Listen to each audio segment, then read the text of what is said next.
గుట్కాలు నమలడం వల్ల క్యాన్సర్ల ముప్పు పెరుగుతుందని మనందరికీ తెలుసు. దంతాలకు వచ్చే ఇన్ఫెక్షన్లు, సమస్యలు క్యాన్సర్ల ముప్పును మరింతగా పెంచుతాయి. అంతేకాదు, ఇన్ఫెక్షన్లు మెదడుకు సైతం పాకి రకరకాల అనర్థాల్ని తెచ్చిపెడతాయి. దంత సమస్యలతో వచ్చే అనర్థాల గురించి ఇప్పుడు తెలుసుకుందాం.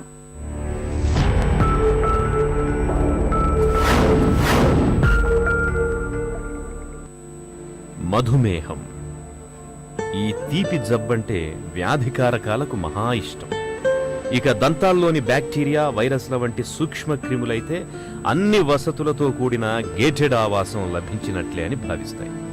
రక్తంలో గ్లూకోజ్ శాతం ఎక్కువగా ఉండడం, వ్యాధి నిరోధకత తక్కువగా ఉండడం, ఇన్సులిన్ లోపం, కాల్షియం కొరత, ఇలా మధుమేహుల్లోని ఈ రకమైన పరిస్థితులు వ్యాధికారక సూక్ష్మజీవులు బాగా వృద్ధి చెందేందుకు అనువుగా ఉంటాయి. ఫలితంగా షుగర్ బాధితులకు ఇన్ఫెక్షన్ల బెడద ఎక్కువగా ఉంటుంది. చీటికి మాటికి దంతాల్లో సమస్యలు కనిపిస్తూ చికాకు పెడుతుంటాయి. మనలో చాలా మంది షుగర్ జబ్బును, దంత సమస్యలను వేర్వేరుగా చూస్తుంటారు. నిజానికి ఈ రెండింటినీ ఒకే జబ్బుగా పరిగణించాలని చెబుతారు డాక్టర్లు. ఇప్పుడు దాదాపు మన పేషెంట్లు వస్తారు, వాళ్ళకి డయాబెటిక్ ఉందో లేదో అని కూడా తెలియదు. కానీ నోట్లో ప్రతి దంతము కొంచెమైనా ఊగడం, లేకపోతే చిగుళ్ళు ఒక ఏరియా కాకుండా ఫుల్ నోరంతా ఉబ్బి ఉండడం, వీటన్నిటికీ కారణం ఏంటంటే డయాబెటీస్ ఉన్న పేషెంట్ అని మనం వెంటనే డయాగ్నోస్ చేసుకోవచ్చు. వాళ్ళకి ఏంటంటే ఇమ్యూనిటీ వల్ల పుండు మానడం అనేది చాలా తక్కువగా ఉంటుంది.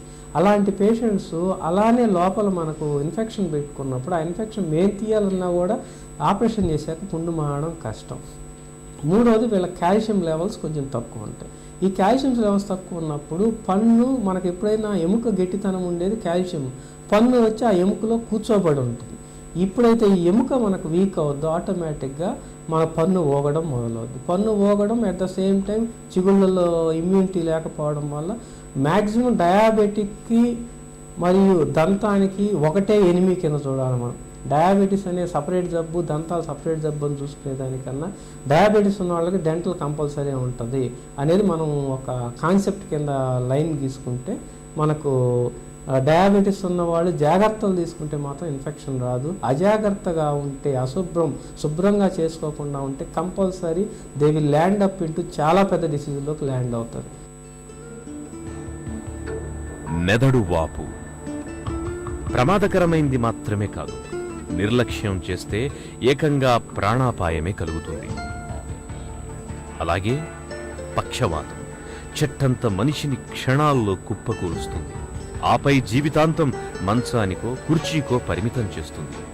మెదడులో కనిపించే ఈ సమస్యలకు దంతాల్లో కనిపించే ఇన్ఫెక్షన్లు కూడా ఒక ప్రధానమైన కారణమేనని చెబుతారు నిపుణులు.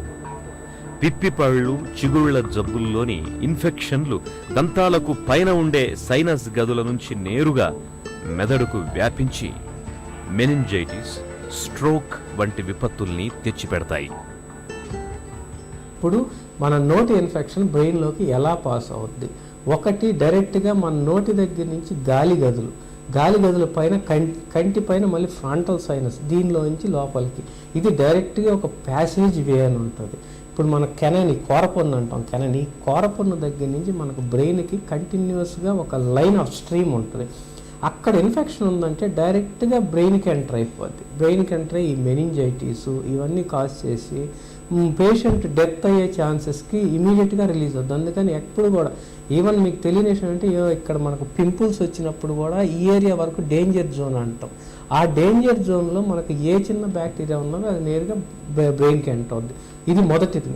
రెండో రూట్ వచ్చి మన రక్తనాళాలు ఎలా సరఫరా అవుతాయో అలానే ఇది బ్రెయిన్కి సరఫరా అవుద్ది.